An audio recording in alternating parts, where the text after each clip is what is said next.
Sampai ada satu titik klimaksnya, saya datang ke ibadah itu tentu saja dengan maksudnya cuma hanya mau dengar khotbah, jadi saya tidak mengikuti ibadah. Jadi kalau mereka berdiri dari depan duduk ya saya duduk, mereka duduk ya saya duduk, pastinya gitu ya. Bahkan waktu mereka apa namanya tuh mengeliling apa kantong kolektor itu jalan, saya nggak mau memberikan apapun itu. Pokoknya itu bukan ibadahnya saya, itu mereka gitu kan. Saya nggak sudi lah. Nah, singkat kata ada satu titik di mana hamba Tuhan yang saat itu khotbah atau sharing firman itu saya shock luar biasa Pak Rusli. Jadi ternyata yang saya tahu itu hamba Tuhan tersebut itu adalah mantan muslim. Saya benar-benar kaget luar biasa dan saya mendapati diri saya itu memang apa ya agak berbeda acceptance-nya. Saya berbeda sekali. Shalom Bapak Ibu sekalian, saudara-saudara dimanapun berada. Kesempatan ini saya hadir menjumpai Bapak Ibu untuk terus kita mendengarkan kesaksian yang sangat memberkati.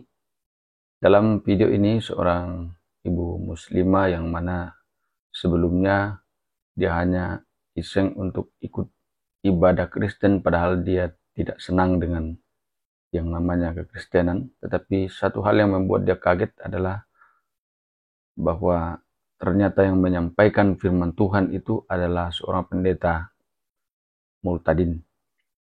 Nah, ia lalu kemudian mulai merasa tertarik dan akhirnya dia putuskan untuk terima Yesus sebagai Tuhan dan Juru Selamat. Dan saat dia sudah menjadi percaya Tuhan Yesus, dia tidak disenangi oleh keluarganya, tapi apapun yang terjadi, dia tetap maju dalam Tuhan, dia tetap ikut Tuhan Yesus. Dan saat ini menjadi seorang hamba Tuhan melayani di ladang Tuhan. Untuk lebih lengkapnya kita dengarkan kesaksiannya berikut ini.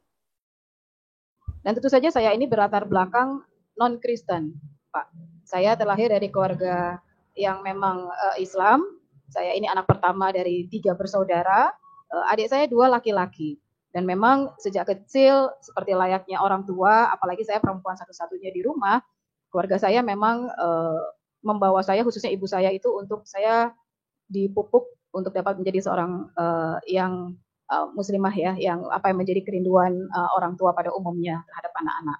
Nah, dalam perjalanan hidup saya mulai apa namanya berteman dengan banyak orang. Sahabat saya yang tadi saya katakan itu kebanyakan teman-teman pria. Suatu hari singkat kata saya ini nungguin teman saya kita mau pergi gitu ya, dan teman saya bilang dia mau ibadah dulu. Saya terpaksa harus menunggu kawan saya ini bergereja gitu ya, dan memang uniknya kawan saya ini bergereja tidak di bangunan gereja. Jadi saya agak kaget, memang tepatnya bukan agak kaget sih, kaget sekali karena kawan saya ini bergereja di salah satu hotel lah ya di Jakarta.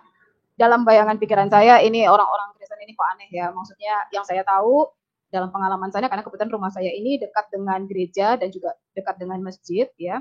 Jadi saya melihat bangunan gereja itu ya bangunan sendiri dengan tanda salib besar pastinya ya di muka gereja, di muka bangunan. Nah, waktu kawan saya ini bilang dia mau bergereja dan dia bilang di salah satu hotel di Jakarta, ya saya oke lah dengan terpaksa saya nungguin dia gitu. Nah, dari satu momen ke momen berikutnya, jadi saya memang terpaksa harus nunggu kawan saya ini ya, ya namanya juga teman gitu ya, teman baik bukan sahabat gitulah.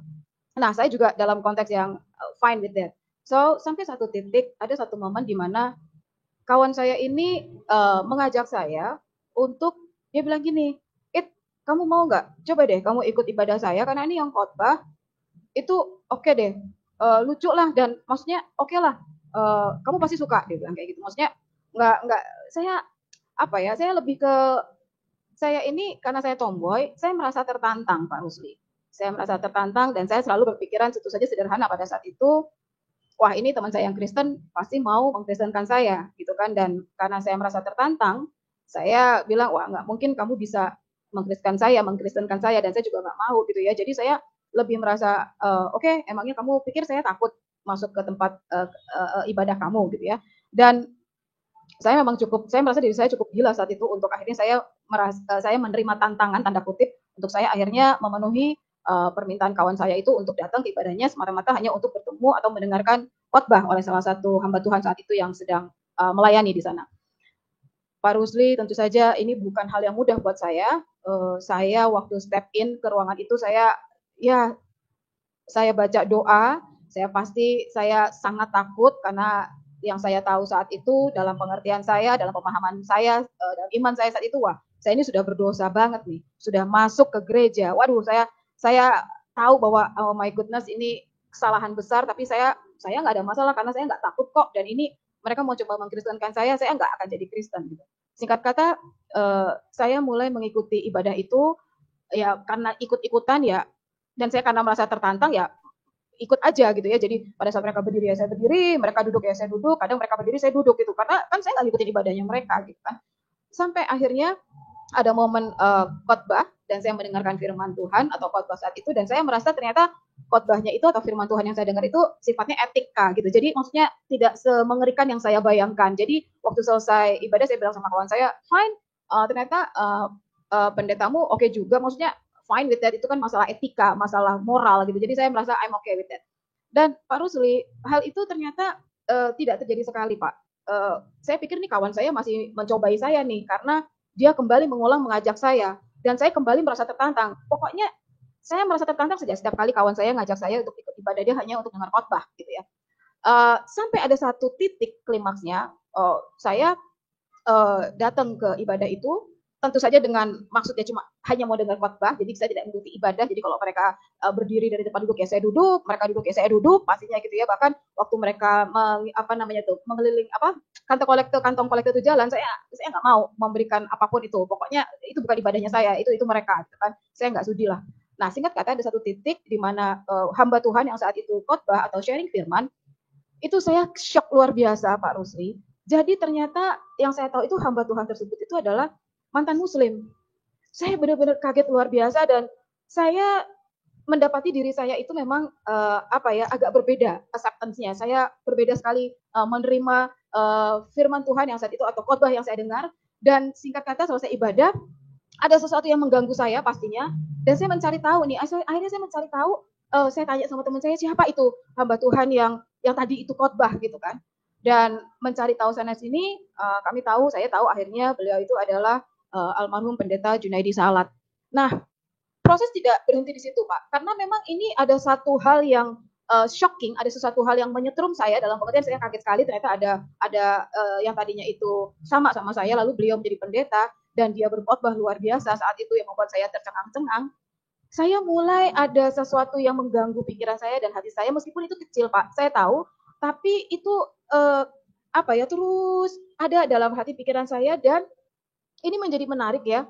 Saya bukan dalam satu proses yang cepat, Pak Rusli, tetapi saya mulai mencari tahu apa itu kekristenan gitu ya. Tentu saja saya masih melakukan kegiatan keagamaan saya yang dulu ya, Pak, karena saya masih dengan iman saya gitu ya. Tetapi saya mulai mencari tahu kekristenan itu apa. Saya mulai tanya-tanya dengan teman saya yang kerap kali ngajak saya, tapi saya tidak pernah mendapatkan jawaban yang puas ya, memuaskan saya. Saya beli buku juga, Pak, di toko buku untuk mencari tahu apa sih kekristenan itu, karena saya sangat bingung dan saya sangat sulit untuk menerima itu semua karena iman saya kan memang tidak seperti itu ya, Pak ya. Nah, akhirnya dalam pencarian saya yang tidak sebentar, saya memberanikan diri juga untuk akhirnya cari tahu sana sini, ikut dalam satu komunitas yang ternyata saya baru tahu ternyata komunitas itu jemaatnya atau banyak dihadiri oleh mereka-mereka yang mantan Muslim. Saya semakin shock, saya semakin kaget. Tapi gilanya saya itu Pak Rusli, saya tuh tidak mundur, saya justru semakin penasaran, dan saya percaya, saya tahu ternyata itu Roh Kudus pasti yang menggerakkan saya, dan saya percaya ada bagian saya yang saat itu memang saya kerjakan, yaitu saya itu apa istilahnya ya, saya proaktif gitu. Jadi ada bagian saya untuk menangkap sesuatu dan saya mencari tahu gitu ya. Saya lupa istilahnya nih, tapi saya terus belajar mencari tahu, dan akhirnya saya ketemu juga dengan namanya Bapak Romo Daniel Biantoro. Beliau adalah ketua Kristen Ortodok di Indonesia, dan saya juga kembali mencari tahu, belajar tentang kekristenan dari beliau. Jadi tidak saja dengan almarhum Bapak Pendeta Junaidi Salat, lalu saya belajar dari Romo Daniel Biantoro. Dan itulah mulai momen-momen waktu-waktu tahun di mana saya itu goyang, Pak. Saya saya sudah lagi ada satu rasa yang tidak nyaman, lalu tidak nyaman untuk apa ya, melakukan liturgi kebiasaan iman saya saat itu. Lalu saya mulai uniknya itu saya mulai ada rasa ingin untuk berdoa seperti orang Kristen berdoa. Dalam nama Bapa, Putra, dan Roh Kudus. Jadi dalam kesendirian saya di kamar, saya mulai berdoa seperti orang Kristen, Pak Rusli, dan hal yang dahsyat yang saya rasakan itu adalah saya itu kok mendapatkan adanya namanya apa tuh ya, rasa damai, ada rasa peace, ada rasa yang damainya itu tuh aneh gitu loh, bukan tenang tapi more than that gitu loh. Jadi dari peace ini yang buat saya nih seorang Ita ini kok saya tidak pernah merasakan rasa seperti itu. Dan itu bukan perjalanan yang singkat juga karena buat saya tidak mudah waktu saya harus berdoa dengan nama Tuhan Yesus. Jadi Tuhan Yesus Pak Rusi. Jadi kalau berdoa itu saya atas nama Bapa, Putra, dan Roh Kudus. Tapi kalau when it comes to dalam nama Tuhan Yesus, itu saya masih agak kaku ini mulutnya. Dan rasanya kok masih tidak nyaman.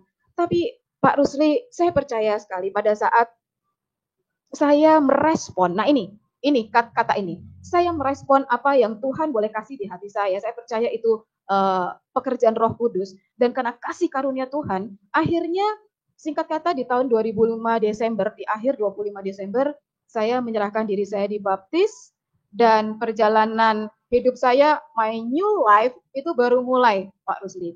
Saya bekerja di satu perusahaan, saya bekerja sebagai saya memang bergerak saya tuh backgroundnya hukum, jadi saya memang bekerja saat itu di satu perusahaan cukup besar. Saya sebagai head legal di sana, saya sebagai legal division di sana gitu ya. Dan itu juga bukan apa namanya Pak Rusli, bukan satu hal yang nyaman buat saya karena saya tahu bahwa mengikut Kristus itu rumusnya satu, pikul salib dan sangkal diri. Nah, my journey is just begun. Jadi baru mulai nih ternyata hidup saya.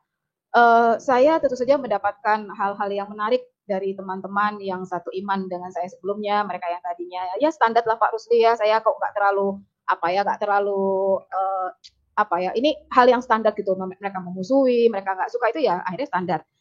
Lalu yang menariknya juga ada kawan-kawan yang Kristen itu juga mereka tidak terlalu nyaman juga, kok Ita sekarang jadi Kristen gitu ya. Saya sempat bingung loh, ini kenapa ini? Harusnya yang Kristen senang ya saya jadi Kristen. Tapi ternyata itu hal yang menarik ya di dalam komunitas atau di dalam kita menjalani kehidupan kekristenan itu.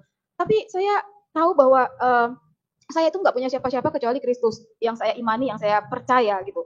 Jadi saya nangis, saya curhat, ya tentu saja sama Tuhan saya itu, sama Tuhan Yesus. Dan bagaimana dengan orang tua? Ya tentu saja sama seperti mungkin para istilahnya kita semua yang menerima kasih karunia Tuhan dan istilahnya sekarang itu murtadin kali ya, pasti ada tantangan dari keluarga. Apalagi saya ini anak pertama, perempuan satu-satunya. Tentu saja keluarga saya kecewa.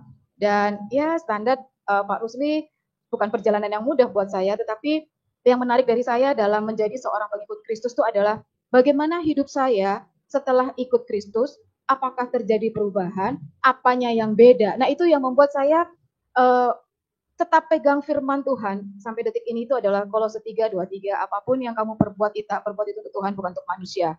Tidak seperti untuk manusia. Karena waktu saya mengerjakannya dalam konteks saya ini mengerjakan untuk Tuhan, memang tantangannya luar biasa. Itu dalam segala aspek itu tidak mudah. Tetapi saya percaya Roh Kudus itu yang memberikan kekuatan sehingga sampai saya boleh ada di sore hari ini, di malam hari ini, di saat ini, itu bukan karena kuat gagah saya percaya itu karena karya Tuhan, karya Roh Kudus yang mengerjakannya di dalam saya. Saya menikah, jadi tahun 2005 Desember itu saya dibaptis, tahun 2010 saya menikah. Puji Tuhan kami dikaruniai seorang anak perempuan, dan dalam perjalanan juga bukan suatu hal yang tidak dengan cucuran air mata, tapi tentu saja mengikut Kristus itu hidup kita itu, saya merasa hidup saya itu dinamis sekali Pak, itu.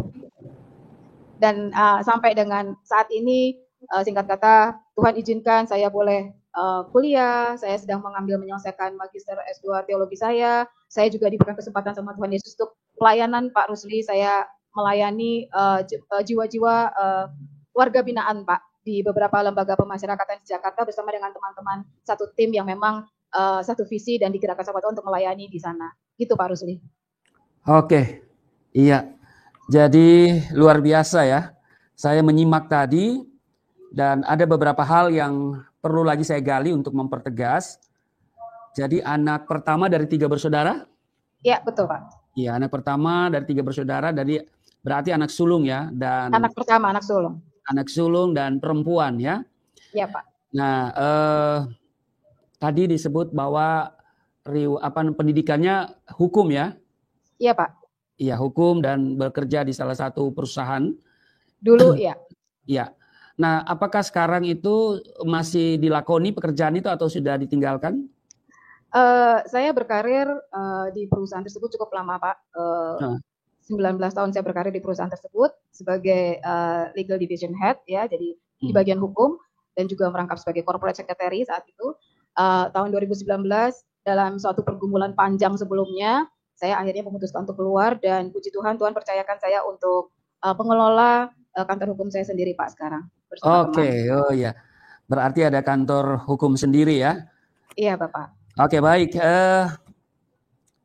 Diperjelas dulu tadi, kayaknya ada yang ketinggalan tuh nama lengkap. Ya. Nama saya Ita Asriani Pak. Saya ini, saya ini orang tua saya kalau orang lihat saya itu kadang-kadang mereka pikir saya itu orang dari Sulawesi, orang dari Indonesia Timur gitu ya Pak ya. Tapi saya ini untuk menjelaskan ke Pak Rusdi juga biar nggak bingung. Saya ini orang tua saya dari Semarang Pak. Tepatnya sih kotanya mereka tuh Temanggung. Tapi kadang teman-teman suka Temanggung gimana. Jadi Semarang itu lebih karena kami memang punya family kakak-kakak mama di Semarang gitu ya.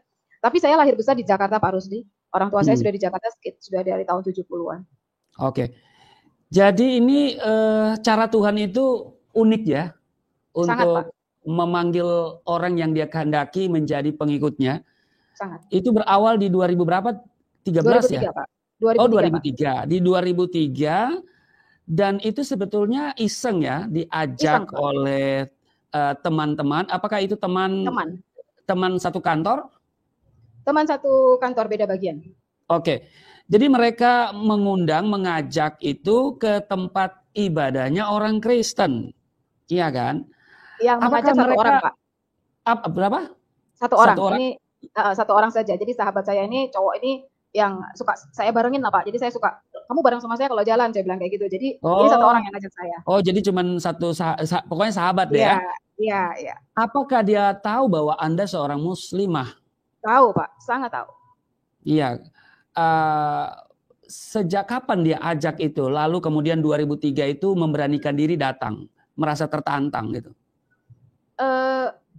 Karena saya kan temennya biasa, teman-teman saya itu pria-pria Pak, dan memang satu hal yang sangat casual buat saya untuk biasanya di Sabtu atau Minggu kita jalan ke satu tempat gitu ya. Jadi biasanya di Minggu nih pasti kebetulan pasti kegiatannya hari Minggu Pak. Saya suka ke tempat pameran elektronik itu biasanya di hari Minggu. Nah, kawan saya ini juga penggemar gadget, jadi memang agak klik gitu ya. Jadi terpaksalah saya dengan berat hati menunggu kawan saya ini gereja dulu Pak, dan ini benar-benar tidak menyenangkan buat saya gitu. Saya nunggu lama gitu kan.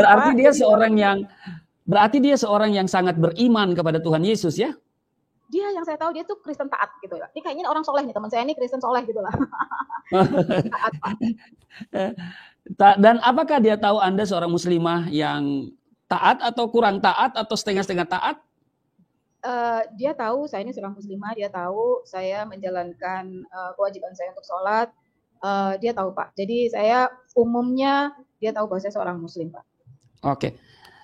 Lalu tadi Mbak Ita katakan bahwa merasa tertantang dan ya ada penolakan sesungguhnya dari dalam diri nggak mau jadi Kristen. Apa alasannya nggak mau jadi Kristen? Ya itu tidak benar Pak. Yang saya imani ya itu yang benar saat itu. Jadi memang dalam konteks-konteks tertentu tidak sejalan dengan iman saya dan ya itu pasti tidak benar. As simple as that. Saya imani yang tentu, saya imani. Kan kita punya alasan ya. Punya alasan kenapa saya nggak mau jadi Kristen gitu loh. Apa yang Mbak Ita pahami tentang kekristenan itu apa sih? Yang paling jelas itu saya tidak bisa menerima nabi saya itu menjadi Tuhan. Itu nomor satu sudah. Nggak ada lagi cerita yang lain. Itu saja. Jadi makanya tadi saya sampaikan waktu saya mencoba saya jadi senang kayak pengen berdoa secara orang Kristen ya Pak Rusli ya. Nama Bapa, Putra dan Roh Kudus saya sanggup untuk keluar dari mulut saya. Tapi begitu di dalam nama Tuhan Yesus itu berhenti Pak, kayak tercekat saat itu tuh. Iya. Gitu. Jadi memang seperti saya selalu di mana-mana dalam sebuah kesempatan bersaksi, saya selalu bilang bahwa menjadi Kristen itu bukan keinginan saya. Ya, betul. Jangankan jadi Kristen, bergaul dengan orang Kristen itu saya nggak suka. Oke, Dan Pak. itu boleh ditanyakan kepada teman-teman sekelas saya sejak SMP dan SMA. Oh, oke. Mereka itu masih hidup hari ini.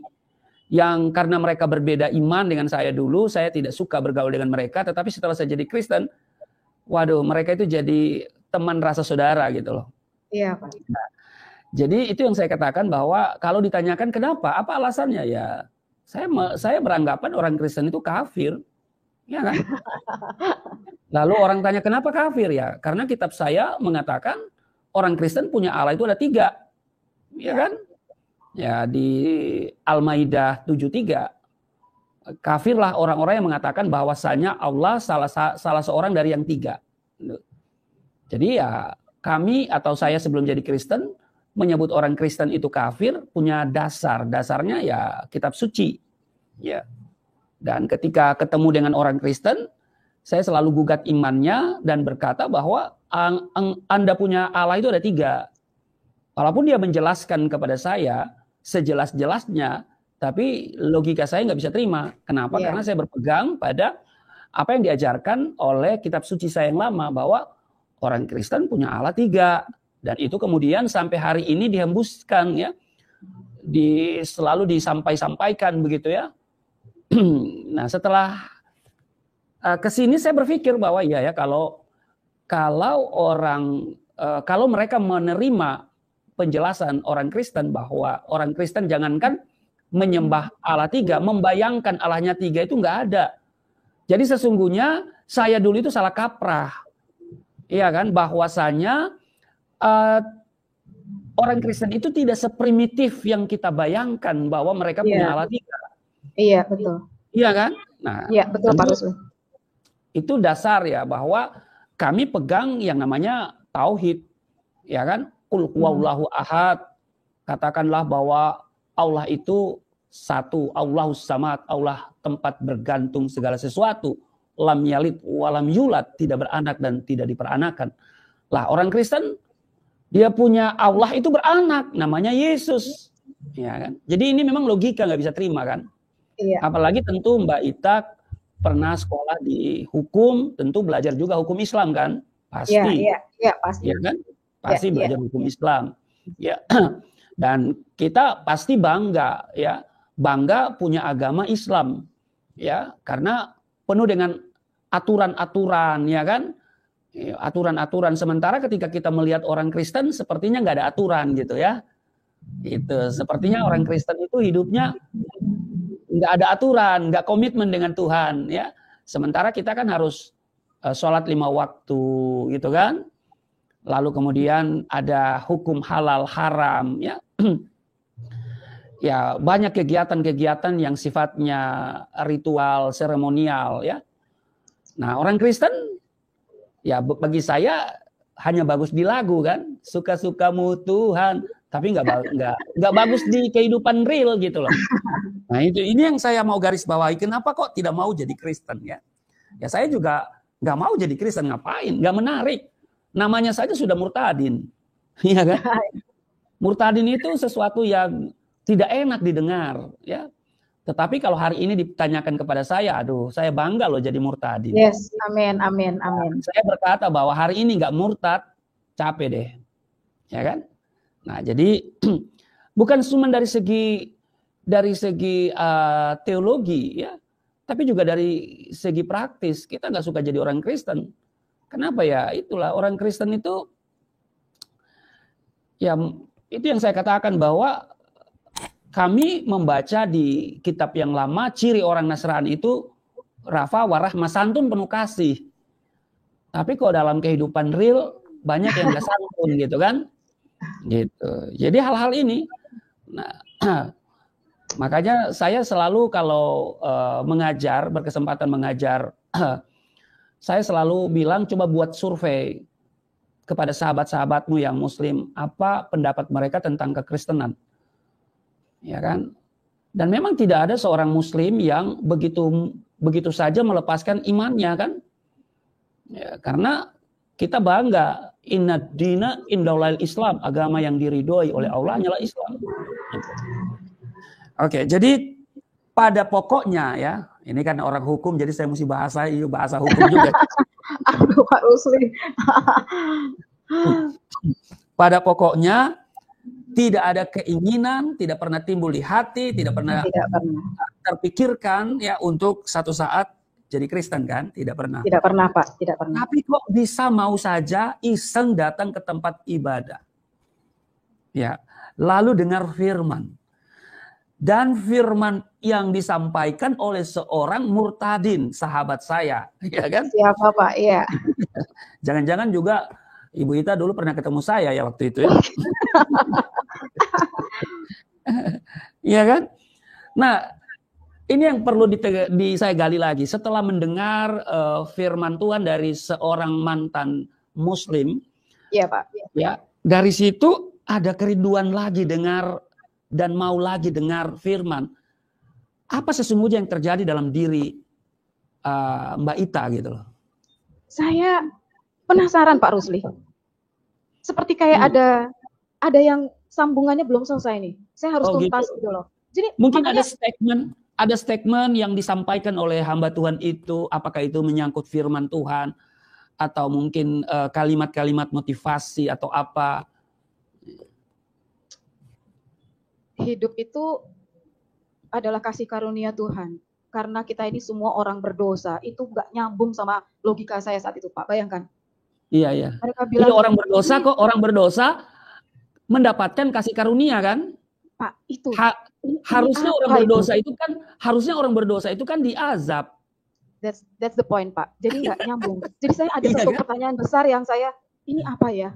Saya harus mencari tahu dengan sederhana, Pak. Saya sangat sederhana memang. Saya mencari tahu, ya tanya, ya kembali karena saya ini basicnya saya ini tomboy. Mungkin saya punya sedikit nyali dibandingin teman-teman kalau sama-sama perempuan gitu ya, Pak. Jadi saya siapa itu dia? Cari tahu dia. Siapa itu? Ada komunitasnya di daerah Cikini gitu ya. Saya datang, Pak. Betul. Di tengah saya benar-benar yang saya juga ada di dalam itu. Iya, saya Pak. sekunya itu dulu. Oh iya, Tuhan, Pak. Iya, saya duduk di belakang, Pak. Saya nggak berani gitu kan. Saya bahkan sempat masuk gak ya gitu kan. Tapi ya itu balik lagi, takut tak? Kamu takut tak? Gitu kan, di dalam hati saya itu antara takut, tapi juga saya percaya itu yang namanya respon ya. Jadi waktu Tuhan kasih benihnya di hati saya untuk mencari tahu dan saya merespon itu. Nah itu pekerjaan Roh Kudus makin dahsyat gitu loh, Pak, dalam diri seseorang. Terlepas dari misalnya saya mungkin bukan seorang yang, saya memang backgroundnya, saya TK di sekolahkan sama ibu saya di sekolah agama, TK sekolah agama, SD saya dari sekolah agama juga, Pak, gitu. Baru SMP SMA saya sekolah negeri-negeri. Jadi apa ya, Pak, keingintahuan ditambah takut, tapi lebih banyak besar unsur keingintahuannya, Pak. Jadi saya tetap jalanin itu di tengah ketakutan. Jadi setelah mendengar bahwa kok orang berdosa, Allah mengasihi orang berdosa atau orang berdosa itu dikasihi Tuhan dan ditawarkan kasih karunia, tentu ini menyentuh ya. Sebab bukan menyentuh lagi, Pak. Iya, bingung. Menyentuh dan pastinya bingung. Sebab teologi Kristen itu kan pasti berbeda dengan teologi yang kita punya dulu ya, iman yang lama. Sangat, Pak.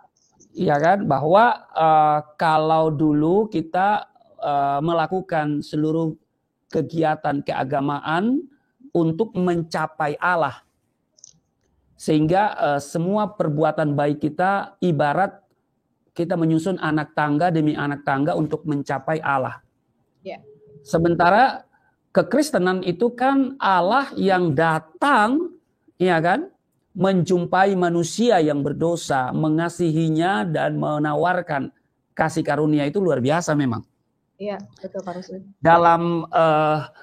Dalam antropologi dan sosiologi agama memang Kristen itu tidak dapat digolongkan sebagai agama. Kenapa? Karena kalau agama, definisi agama itu kan sederhananya upaya manusia untuk menggapai Allah. Upaya manusia untuk mencapai Allah. Ya, tetapi kalau iman Kristen itu justru Allah yang datang menjumpai manusia. Iya, betul, Pak. Sehingga saya selalu katakan bahwa iman Kristen itu bukan agama. Tapi iman Kristen itu adalah cara hidup, gaya hidup. Amin, setuju, Pak. Sehingga tadi saya menggarisbawahi apa yang disampaikan oleh Mbak Ita bahwa ya kita harus berbeda setelah kita terima Yesus. Betul, Ya kan? Pak.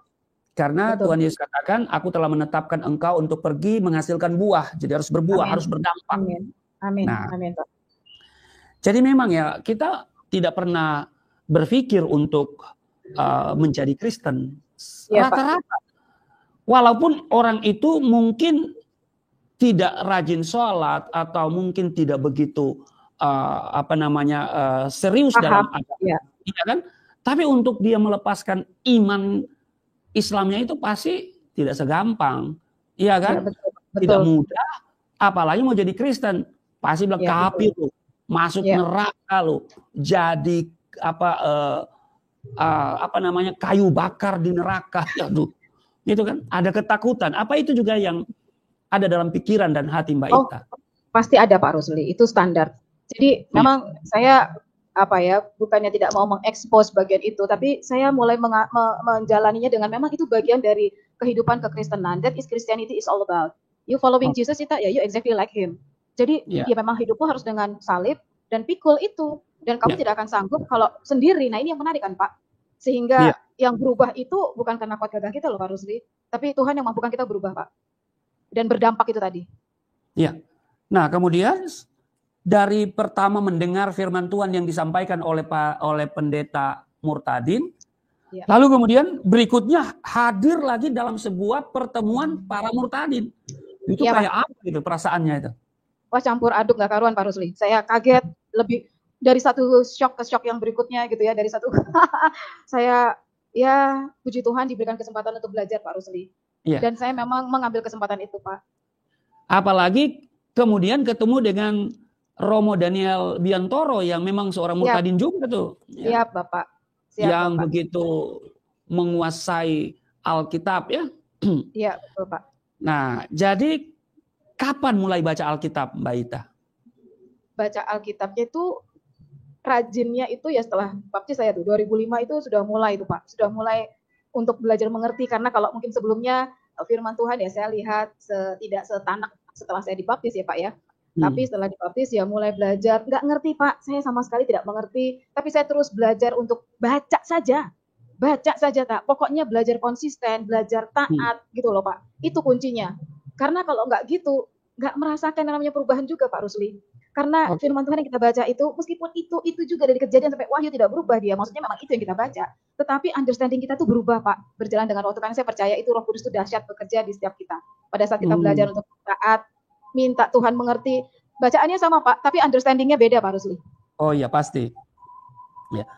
Oh jadi membaca Alkitab, gencar membaca Alkitab sesudah dibaptis ya? Iya, semakin iya Pak. Tapi sebelum dibaptis juga pasti sudah baca Alkitab. Oh baca Pak, saya nggak mau beli Alkitab Pak tentu saja. Jadi teman saya, sahabat saya itu kasih bekasnya dia gitu Pak. Nah saya sibuk mencari, saya mulai baca ini apa, seperti kayak awalnya itu saya pikir, aduh ini beda ya sama punya saya dulu gitu kan. Jadi ini urutannya dari Kejadian dan seterusnya sampai Wahyu. Tapi saya mencari tahu, oh ini soal ini siapa ya namanya Matius gitu loh Pak. Jadi saya ya bagaimana ya Pak Rusli ya namanya belajar, jadi mencari tahu satu potong lebih potong nanti saya tanya lagi gitu loh Pak Rusli pencarian. Jadi waktu pertama kali diberikan Alkitab oleh teman Anda itu, perasaannya gimana? Antara aneh, senang, tapi juga oke saya mau ngapain ini Alkitabnya gitu kan Pak. Ya balik lagi kayak tadi itu, saya kok jadi penasaran ya sama Injilnya orang Kristen gitu kan. Ya, saya buka Pak, saya baca dari awal. Oh cara bacanya gini tuh dari depan gitu kan Pak. Beda dengan punya saya. Jadi dari awal mereka berurutan per chapter dengan judul-judulnya. Saya mulai oke, seperti itu Pak Rusli. Ya, jadi ada perasaan senang juga ya. Senang, ya pasti ada. Seru aja Pak Rusli, seru. Iya. Kalau saya antara senang dan tidak senang. Karena karena memang senang dapat Alkitab karena memang kami dianjurkan kan untuk percaya sesuai dengan rukun iman yang ketiga. Tapi kan tidak pernah dianjurkan untuk membaca. Maka itu mereka yang di luar sana yang suka menggugat Alkitab, tolong baca Alkitab dari Kejadian sampai Wahyu. Kalau Anda baca Kejadian sampai Wahyu, pasti saya jamin Anda nggak bakalan keluar dari Alkitab. Ya kan? Karena kami dulu kan hanya percaya, tidak sempurna iman seorang muslim kalau dia tidak percaya kepada kitab yang pernah diturunkan oleh Allah, Taurat, Zabur, dan Injil. Tidak pernah menganjurkan untuk membaca, percaya iya. Karena ya dikatakan bahwa Al-Quran itu adalah penyempurna dari kitab-kitab yang pernah diturunkan oleh Allah. Nah, tetapi kan kita tidak tahu mana yang disempurnakan. Makanya teman-teman, sahabat-sahabat yang di luar sana, ya, yang tidak pernah baca Alkitab, tetapi dianjurkan untuk beriman, coba baca deh. Supaya kalian tahu itu, Alkitab itu seperti apa, ya kan? Injil itu seperti apa.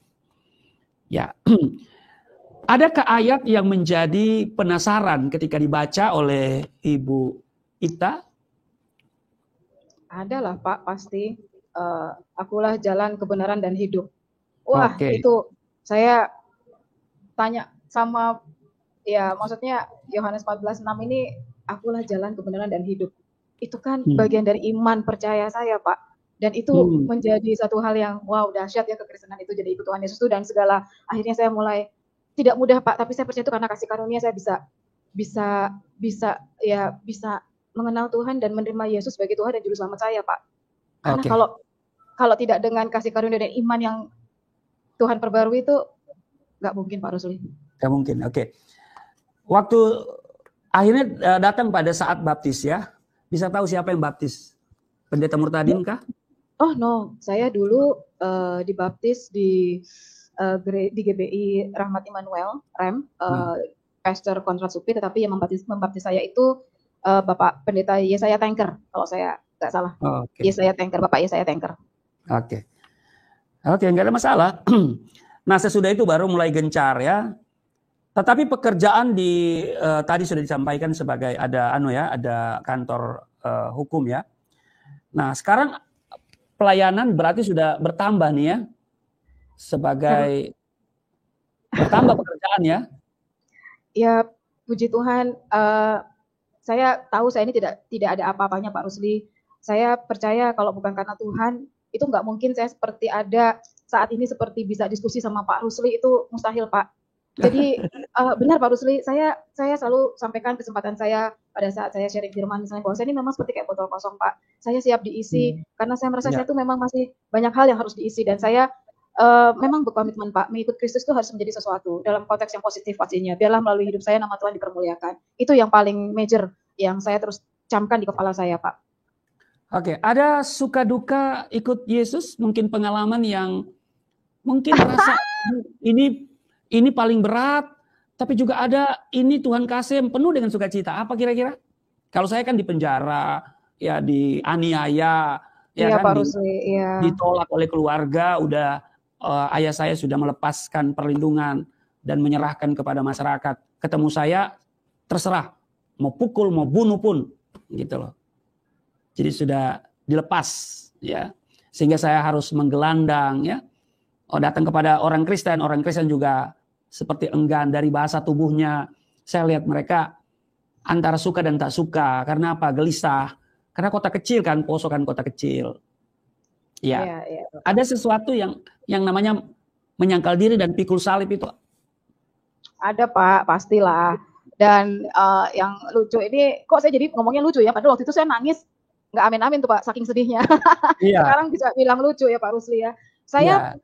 Saya menikah itu tanpa maksudnya gini, saya menikah sendiri Pak, tidak ada keluarga yang mendampingi. Jadi saya bawa koper sendiri karena saya memang saya tidak tinggal dengan orang tua gitu ya. Jadi saya memang sudah hidup mandiri Pak.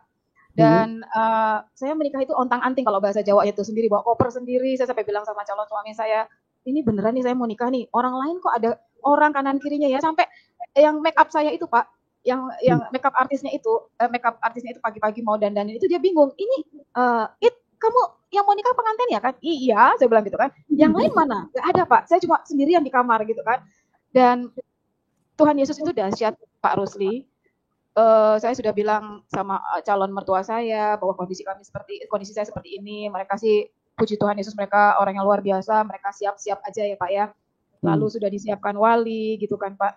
Kami datang ke ke gereja itu untuk untuk pemberkatan. Waktu kami naik untuk pemberkatan, ternyata bapak saya ada di gereja, Pak. Dia datang, Pak Rusli. Tuhan Yesus dahsyat. Datang. Bapak saya datang, saya kaget, calon suami saya kaget, kami semua ya kaget, Pak, yang bareng sama Tapi saya. waktu itu ada pemberitahuan ke dia bahwa Anda mau menikah. Oh iya. Anda mau nikah dengan sahabat yang ajak ke gereja itu atau bukan? Akhirnya, lucunya Tuhan Yesus itu saya menikah dengan sahabat saya itu, Pak. Bayangkan, Pak. Luar biasa. Luar biasa. Jadi saya 2005 saya dibaptis, saya menikah tuh 2010. Perjalanan yang enggak mudah loh, Pak Rusli. Dan itu memang mungkin kalau teman-teman bilang, wah kamu Kristen gara-gara pacarmu gitu ya. Ya bayangkan, Pak, 5 tahun itu bukan waktu yang pendek ya, Pak Rusli ya. Jadi mungkin ya, orang boleh berkata begitu, tapi sesungguhnya secara pribadi Mbak Ita tentu berkata tidak. Untuk apa kita jadi Kristen? Karena menikah. Karena orang. Ya, iya, kan? betul, Pak. Tapi kita benar-benar yakin, seyakin-yakinnya bahwa Yesus adalah Tuhan dan Juru Selamat. Amin. Bahwa di luar Yesus tidak ada jaminan keselamatan. Amin. Ya kan? Amin. Nabi boleh banyak, Rasul boleh banyak, Juru Selamat hanya satu. Ya kan? Itu lagu saya itu ya. Banyak nabi-nabi. Nah, waktu mau disampaikan kepada orang tua, tentu ada reaksi ya. Apa reaksi mereka? Pak. Ibu saya langsung, kamu tuh Kristen ya tak sekarang? Dia tuh udah gak ada basa-basi lagi, Pak, karena mungkin dia melihat jelas ya, biasanya kan melihat gelagat kita gitu kan, Pak. Dan Tuhan Yesus tuh dahsyat banget, Pak. Saya percaya itu karena Tuhan sih, bukannya saya saya berani loh, Pak, di depan ibu saya waktu itu saya bilang, kamu Kristen ya tak? Saya udah gak aling-aling lagi, Pak Rusli. Ya, ada keberanian ya, ada keberanian. Ya saya alamin teorinya, juga. Iya, Pak, teorinya kan harusnya deg-degan, takut. Saya kok kayak langsung entah dari mana itu. Iya, Mah, saya Kristen gitu kan. Wah, ibu saya langsung, kamu begini ya. Standar lah, Pak Rusli, nggak usah cerita lagi saya. Maksudnya, ya standar lah, Pak, gitu ya. Iya, pasti penolakan itu pasti ada ya. Iya, Bapak. Iya, aniaya juga ada, walaupun mungkin aniaya dengan kata-kata, ya kan? Fisik ada juga. Puji Tuhan, tidak, Pak. Puji Tuhan tidak. Sekarang waktu ayah itu datang ke pesta pernikahan, itu reaksinya seperti apa? Pemberkatan dia. Pemberkatan. Iya, kami kaget sekali, Pak. Jadi kami sudah mempersiapkan saksi ya, dan bapak saya datang tiba-tiba. Saya memang sama calon suami saya saat itu tetap kita harus punya etika dan justru kita harus menunjukkan kasih Kristus itu, Pak, boleh terimpartasi dalam keluarga saya. Jadi saya tetap memberikan undangan, tetap mengupdate keluarga saya tentang acara pemberkatan itu. Dan pada waktunya ternyata puji Tuhan Yesus, ayah saya hadir, Pak, tiba-tiba. Nah, beliau itu lucu, Pak Rusli, karena beliau itu kan tentu saja dia tahu bahwa dia bukan Kristen. Terus dia bawa sahabatnya, Pak. Dia bawa Papa saya itu bawa sahabatnya. Kebetulan Kristen, sahabat beliau. Nah, sahabat beliau itulah yang tanda tangan sebagai orang tua wali lah buat saya, Pak. Jadi ada papa saya, tapi yang tanda tangan tuh kawannya gitu. Tapi yang penting papa ada di situ. Ya, berarti ada restu juga. Nah, saya punya pengalaman itu. Jadi saya memberkati pasangan yang tadinya suaminya itu bukan Kristen, tapi kemudian jadi Kristen. Nah, waktu mau menikah itu katanya orang tua nggak mau datang, tetapi ternyata datang. Nah, saya khotbah. Waktu saya lihat ada keluarganya, wah, saya minta hikmat apa yang saya mau sampaikan. Nah, ternyata mereka mengikuti ibadah itu secara keseluruhan, termasuk mereka menyimak khotbah saya. Dan pada akhirnya setelah ibadah itu, mereka semacam penuh sukacita gitu ya. Akhirnya dengan keikhlasan mereka bisa menerima kenyataan anaknya jadi Kristen, murtad gitu. Iya. Jadi waktu pemberkatan itu siapa yang khotbah? Pendeta Murtadin atau bukan? Oh, bukan, Pak, karena kami di gereja di Jakarta Pusat, Pak. Jadi pendeta di sana. Jadi dia datang bawa sahabatnya sebagai saksi. Sahabatnya. Dan Tuhan juga dahsyat banget. Tuhan itu dahsyat. Jadi kakaknya mama saya pun datang, Pak, tiba-tiba. Kakaknya mama saya ini suami istri yang dituakan lah di keluarga ibu saya. Jadi Tuhan itu ajaib, Pak. Saya percaya terus pada saat kita percaya sama Tuhan, Roma 10:11, kita tidak akan dipermalukan, Pak Rusli. Nah, itu yang dahsyat, Pak. Memang mentalnya kita ini memang Tuhan bentuk ya, Pak Rusli. Jadi mentalnya kita orang-orang Kristen ini, pengikut Kristus itu memang harus dibentuk untuk tidak lembek, Pak. Di setiap tangisan kita itu pasti ada mukjizat, tapi nangis dulu ya, Pak, baru mukjizat. Gitu. Betul. Ada kemenangan itu harus perang dulu, Pak Rusli. Jadi itu saya jalankan, Pak. Jadi memang jadi hidup saya kayak tadi saya bilang, ngeri-ngeri sedap, dinamis gitu loh, Pak. Iya. Hidup itu pasti dinamis, toh. Iya, Pak. Nah, sekarang bagaimana hubungan dengan keluarga? Puji Tuhan Yesus, Tuhan itu dahsyat sekali. Ya. Anak kami ini cucu kesayangan Pak. Maksudnya kebetulan masih jadi cucu satu-satunya gitu ya. Saat ini masih cucu satu-satunya. Jadi dari keluarga saya, aduh ini kesayangan oma opa. Dan Tuhan juga dahsyat bekerja Pak. Jadi pada sekitar tahun medio 2018 apa 2017 itu orang tua saya umroh. Dan Tuhan izinkan, ya itulah pekerjaan Tuhan saya pastinya Pak. Tuhan izinkan untuk saya, suami saya dan anak saya, kami bertiga berdoa untuk ibu saya mau umroh Pak. Saya berdoa langsung dengan beliau yang saya rasa tuh itu pekerjaan Roh Kudus tuh Tuhan yang bekerja dahsyat Pak. Jadi ibu saya mau pergi umroh, kami datang ke rumah beliau gitu kan, seperti ya karena beliau mau pergi umroh gitu ya, kami datang. Lalu pas kami mau pulang malam-malam, kita sudah siapin barang-barang bolak-balik ke mobil gitu. Tiba-tiba di hati saya kayak Kak, kayaknya kamu harus berdoa, bukan kayaknya sih, Tak, kamu doa dulu buat ibu kamu gitu kan. Terus saya bilang di hati saya lagi, iya nanti saya pasti doakan mama, cuma kita doakan di rumah lah, jadi nggak di sini gitu lah, pasti saya doakan. Terus di hati saya bilang, sekarang doakan langsung. Saya masih nggak mau Pak Rusli, saya bilang enggak, nanti di rumah saya pasti doakan, saya bilang kayak gitu. Saya percaya itu Tuhan pasti yang ngomong di hati saya. Dan ada satu hal yang menarik Pak, Roh Kudus ngomong gini, maksudnya gini, waktu itu saya sudah aktif pelayanan di lembaga pemasyarakatan ya Pak, untuk jiwa-jiwa warga binaan. Lalu di hati saya ngomong gini, Ita, kalau kamu nggak mau, kasarnya gini, kalau kamu nggak mau mendoakan ibumu malam ini, berarti waktu kamu pelayanan yang kemarin-kemarin tuh, gitu, itu bukan maunya saya, maunya kamu itu berarti kalau pelayanan. Karena waktu saya perintahkan kamu doakan ibu kamu, kok kamu kayak nggak mau gitu loh, maksudnya masih nego gitu lah ya Pak ya. Di situ tuh kadang-kadang kita ada suara doakan tapi kita nggak pede ya. Nah itu Pak, mending pede Pak Rusli. Nggak mau terima Pak, kalau nggak pede masih mau terima ya, cuma nggak confidence. Tapi padahal itu kesempatan gitu. Di tengah-tengah yang bukan Kristen, lalu kita diminta doa, itu sebenarnya kesempatan. Nah itu dia, akhirnya Pak, saya berdiri di pinggir jalan gitu, ya Tuhan Yesus, Tuhan tolong saya, kasih saya kekuatan, keberanian Tuhan. Kalau emang ini maunya Tuhan, karena saya ditampar sama Tuhan tuh seperti itu, maksudnya di hati, berarti pelayanan kamu kemarin itu maunya kamu Tak, bukan maunya saya, gitu kan. Saya ngeri banget Pak. Lalu akhirnya saya memberanikan diri, ibu saya lagi jalan, saya bilang, Ma, saya mau pulang. Terus ibu saya bilang, oke, pulang, dia bilang gitu kan. Cuma saya mau berdoa dulu buat mama, saya bilang kayak gitu. Wah, ibu saya kaget Pak, kamu berdoa buat saya? Iya, aku juga ya kaget juga gitu ya Pak Rusli ya, maksudnya cukup berani menyampaikan itu, terserahlah terjadilah. Dahsyatnya Pak Rusli, Tuhan Yesus itu dahsyat. Waktu ibu saya bilang, kamu berdoa, terus dia masuk ke dalam rumah dari garasi gitu ya, saya mengikuti beliau dari belakang, tiba-tiba Pak Rusli, Tuhan Yesus dahsyat. Ibu saya itu tiba-tiba duduk bersimpuh Pak, bersimpuh, di tengah ada bapak saya, ada adik-adik saya, masih ada orang juga di situ. Lalu ibu saya itu benar-benar duduk bersimpuh dan dia siap untuk didoakan Pak Rusli. Wow. Waduh Tuhan Yesus, saya saya langsung ambil kesempatan itu dengan saya bilang sama suami saya, kita berdoa Ki. Saya bilang sama suami saya Frankie, dan anak saya waktu itu masih usia mungkin sekitar 5 tahun Pak. Sekitar 5 tahun, saya bilang, adik come on, let's pray to Oma, saya bilang gitu kan, berdoa untuk Oma gitu. Akhirnya kami bertiga, Tuhan Yesus izinkan untuk kami berdoakan ibu saya diam saja Pak, kami doakan. Saya bilang, Ma, saya berdoa secara iman kekristenan saya Kristen Mas, jadi saya berdoa secara Kristen. Terus ibu saya, iya aja Pak Rusli, aduh Tuhan Yesus dahsyat, itu pasti pekerjaan Tuhan itu. Dan bapak saya ada di belakang saya Pak, waktu kami berdoa, bapak saya tuh, antara saya tuh sadar nggak sadar di kuping saya ini kayak, amin gitu loh Pak Rusli. Jadi Tuhan itu dahsyat Pak, itu pengalaman yang, aduh, luar biasa. Saya percaya itu kuasa Tuhan ya. Oke, hari ini adakah di antara keluarga yang lain ikut Tuhan? Belum Pak.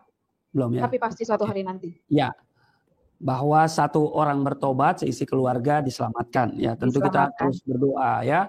Kalau ibu saya 19 tahun saya doain, baru kemudian mau menerima Yesus sebagai Tuhan dan Juru Selamat. Siap Bapak, siap Bapak. Oke, yang penting hari ini ya kita harus terus memiliki kepekaan ya dengan Tuhan. Kepekaan itu penting, ya kepekaan itu juga kepekaan itu akan tercipta kalau ada keintiman, ya kan? Yes, betul Bapak. Sehingga Tuhan mau kita ke sini, Tuhan mau ke sana, ya kita mengikuti apa maunya Tuhan, ya. Bahwa setelah kita terima Yesus, tentu kita harus yang paling penting hidup berpadanan dengan Injil. Ya, betul Pak Rusli. Ya. Betul, karena kita ini adalah surat Kristus yang terbuka. Amin. Betul Pak. Jadi seperti Barnabas, kalau kita baca di Kisah Rasul pasal 11, ya di ayat 24, di sana dikatakan bahwa dia seorang yang terkenal baik, penuh Roh Kudus dan iman. Dan akhirnya dia berdampak ya. Dia bukan sebagai dikatakan bukan sebagai seorang pendeta atau seorang gembala ya dikenal dia seorang yang baik, penuh Roh Kudus dan punya iman. Kalimat selanjutnya, sejumlah orang dibawa kepada Tuhan. Jadi dia tidak berbicara, dia hanya mengaplikasikan hidupnya sesuai dengan ajaran para rasul. Ya, dia baik, penuh Roh Kudus, punya iman. Baik belum tentu benar, ya kan? Karena laki-laki yang baik pasti poligami, ya kan? Begitu juga perempuan yang baik, ya tentu idaman lelaki. Nah, karena itu Barnabas bukan hanya seorang yang baik, tapi dia penuh Roh Kudus. Roh Kudus adalah roh kebenaran. Berarti kebaikan yang dia aplikasikan itu adalah kebaikan dalam koridor kebenaran. Dan dia punya iman, dia beriman bukan beragama. Sebab beragama dan beriman itu dua hal yang berbeda. Ya. Dia beriman, karena dia beriman fokusnya sama Tuhan. Ya. Sehingga sebagaimana Tuhan memandang orang dengan penuh kasih, dia pun juga melihat orang dengan penuh kasih. Ya. Seorang yang beriman, dia mengasihi, bukan menghakimi. Ya, betul Pak. Sehingga kalimat selanjutnya di Kisah Rasul 11:24 itu, sejumlah orang, berarti banyak dibawa kepada Tuhan. Ya, jadi kita harus belajar dari seorang Barnabas. Makanya Rasul Paulus katakan, perhatikanlah dengan saksama bagaimana kamu hidup. Efesus 5 ayatnya yang ke-15 itu ya. Perhatikan dengan saksama bagaimana kamu hidup. Mari kita perhatikan hidup kita, karena hidup kita ini adalah hidup yang sudah ditebus oleh Kristus. Dan hidup kita harus berdampak, harus berbuah, ya, dan buahnya itu dinikmati oleh banyak orang. Amin. Kegiatan hari ini tentu ya tadi sudah disampaikan, masih terus menempuh pendidikan teologi, tapi juga pelayanan sudah tetap jalan ke lembaga pemasyarakatan Pak. Warga binaan ya. Saya juga melayani di lembaga pemasyarakatan, karena saya bukan cuma melayani. Saya juga adalah narapidana kan. Ya. Kemudian apalagi ya? Sudah. Oh ya, saya dengar sudah dihabiskan jadi hamba Tuhan ya di salah satu gereja ya. Iya, puji Tuhan Pak Rusli. Puji Tuhan Pak. Ada sesuatu yang terjadi sebelum peneguhan itu? Maksudnya Pak Rusli?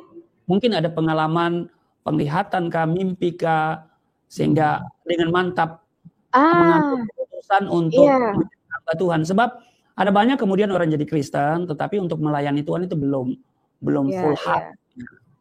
Iya, ini juga menarik Pak Rusli. Jadi saya ini entah kenapa Pak, sejak 2021 ya, 2021. Saya tuh kalau mau tidur itu, saya bilang gini sama Tuhan Yesus, Tuhan, sebenarnya panggilan Tuhan buat saya ini apa sih? Mari Tuhan nyatakan dong panggilan Tuhan dalam hidup saya ini apa? Saya tuh bingung gitu. Dan itu selalu doa yang setiap kali mau tidur Pak Rusli. Tuhan nyatakan panggilanmu buat saya dong gitu kan. Jawaban yang diberikan di hati saya itu dikasih, ya saya ada pemikiran bahwa saat ini tugas kamu itu tak, ya ibu rumah tangga, ya ibu dari anakmu, ya pekerja, ya kalau Tuhan kasih saat ini pelayanan, ya kau mainkan itu, kasarnya kau lakukan itu saja, taat dan setia, lalu kamu jadi mahasiswa sekarang gitu kan. Tapi saya merasa ada, apa sih Tuhan, tetap loh Pak, saya tetap, panggilan Tuhan sama saya, mari Tuhan nyatakan, sampai ada teman saya bilang gini, oh ya sombong kali kau nantang Tuhan, dia bilang gitu, maksudnya nanyain sama Tuhan, panggilan Tuhan apa gitu. Dan waktu saya mulai dalam proses untuk persiapan pentahbisan ini, saya semakin Tuhan, kalau ini memang panggilanmu di dalam saya, Tuhan nyatakan untuk prosesi pentahbisan ini juga boleh berjalan baik dan lancar sampai titik nanti Tuhan gitu. Dan puji Tuhan Yesus Pak Rusli, pentahbisan sudah berjalan baik dan lancar Pak. Oke, jadi kalau sudah ditahbiskan menjadi hamba Tuhan berarti memang betul-betul sudah komitmen ya. Dan melayani Tuhan bukan saja di gereja tapi juga setuju Pak. Ya kan di semua setuju. Di semua pekerjaan, lini kehidupan kita Pak Rusli. Lini kehidupan dan dunia kerja itu juga pelayanan ya. Segala sesuatu yang kita kerjakan, mari kita kerjakan seperti untuk Tuhan. Ya. Kalau 3:23. Ya, seperti untuk Tuhan dan bukan seperti manusia. Ya, bahwa kita dipanggil untuk melayani Tuhan, dan melayani Tuhan bukan hanya terfokus pada dunia pelayanan di gereja. Amin. Tapi juga dalam semua segi pekerjaan apapun ya, termasuk Mbak Ita sebagai seorang praktisi hukum ya, dan membuka kantor apa namanya bantuan hukum ya. Ya. Oke, ada lagi yang mau disampaikan berhubungan dengan kesaksian? Sudah menikah, punya satu anak ya? Punya satu anak, Pak. Puji Tuhan. Oke, tambah lagi anaknya ya, beranak cucu. Cukup, bertambah banyak. Cukup, Pak. Oke. Iya, dan suami juga melayani Tuhan? Suami saya memang di gereja maksudnya? Dia bareng sama saya, Pak. Kami sama-sama pelayanan untuk warga binaan gitu, Pak. Jadi bareng sama saya. Oke, baik. Kalau sudah tidak ada lagi, mungkin ada closing statement, silakan. Menjadi pengikut Kristus itu yang pertama adalah cara berpikir kita tuh harus berubah, karena hidupku bukan aku lagi tapi Kristus dalam aku. Nah, itu yang kita semua harus camkan sehingga kita ini benar-benar sungguh-sungguh menjadi suratan terbuka tentang Kristus. Itu sih, Pak. Oke, jadi ini pesan yang disampaikan oleh seorang Ibu Ita yang tadinya tidak percaya menjadi percaya, yaitu hidup kita ini harus menjadi terang, menjadi garam ya. Dan seperti dia katakan, adapun ini bukannya aku lagi, tetapi Kristus yang hidup di dalam kita. Ya kan? Ya. Karena itu Bapak Ibu, saudara-saudara semuanya, ya mari kita bersama-sama ya melayani Tuhan dan dukung pelayanan kami. Saya di Yayasan Pelayanan Galilea Indonesia, dan juga Ibu Ita punya pelayanan sendiri khusus kepada warga binaan. Kalau saya sebut lembaga pemasyarakatan itu saya menyebut dengan rumah pemulihan. Oh ya, siap.